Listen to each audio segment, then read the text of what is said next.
حامدا ومصليا أما بعد فأعوذ بالله من الشيطان الرجيم بسم الله الرحمن الرحيم إن الله وملائكته يصلون على النبي يا أيها الذين آمنوا صلوا عليه وسلموا تسليما وقال الله تعالى في سورة التوبة آخر التوبة لقد جاءكم رسول من أنفسكم عزيز عليه ما عنتم حريص عليكم بالمؤمنين رؤوف رحيم فإن تولوا فقل حسبي الله لا إله إلا هو عليه توكلت وهو رب العرش العظيم صدق الله العظيم رب اشرح لي صدري ويسر لي أمري واحلل عقدة من لساني يفقهوا قولي۔ فضائل درود شریف سیرت النبی صلی اللہ علیہ وسلم کے احوال بیان کرتے ہوئے بہت سارے ٹاپکس ابھی رہتے ہیں، اور اس میں نبی صلی اللہ علیہ وسلم کی زندگی میں تمہارے لیے بہترین نمونہ ہے، اور فضائل درود شریف کی مختلف کتابیں نظر سے گزری ہیں، جن میں حضرت مولانا محمد زکریا کی بھی ہے اور مولانا اشرف علی تھانوی صاحب کی ہے، اور کچھ اور بھی ہیں، اور اس میں ایک حدیث آج آپ کے سامنے دوبارہ پیش کرنی ہے کہ طبرانی نے معجم کبیر اور اوسط میں اس کو ذکر کیا ہے، اور ابو نعیم نے حلیۃ الاولیاء میں اس کو ذکر کیا ہے،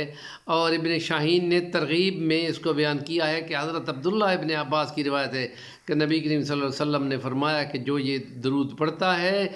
70 فرشتے لکھنے والے 1000 دن تک بندے کی بخشش و مغفرت کی دعا کرتے رہتے ہیں، اور ان کو یہ درود تھکاتا ہے۔ ہم کہہ رہے ہیں ایک بار پڑھنے کا ثواب 1000 دن کے برابر ہے، اور 1000 دن کو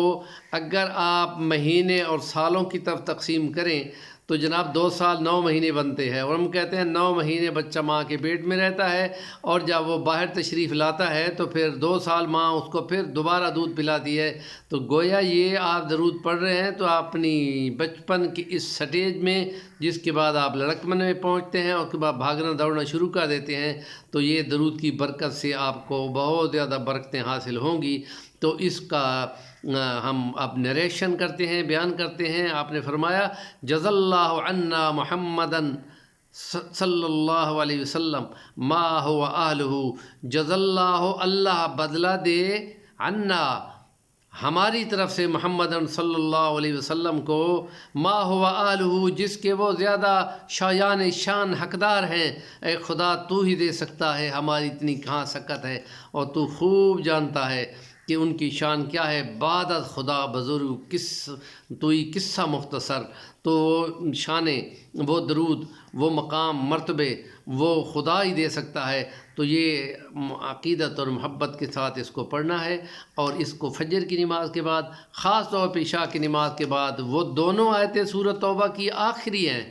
بالکل آخر کی دونوں آیتیں ہیں، ان کو بھی پڑھو، اور پھر یہ جزا اللہ عنا محمدن ما و آلہ محمدن پہ آئے تو صلی اللہ علیہ وسلم بھی ساتھ کہہ دیں، اور وہ ثواب اور زیادہ کی گنے ہو جائے گا۔ اور اس کو وہ تو کہتے ہیں 70 بار پڑھو،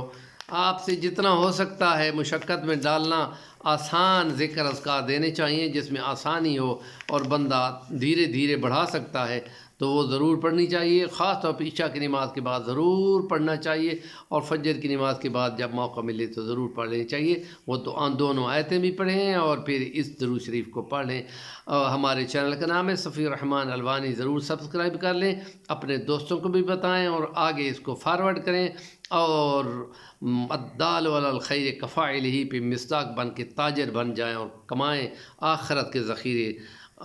صدق اللہ العظیم۔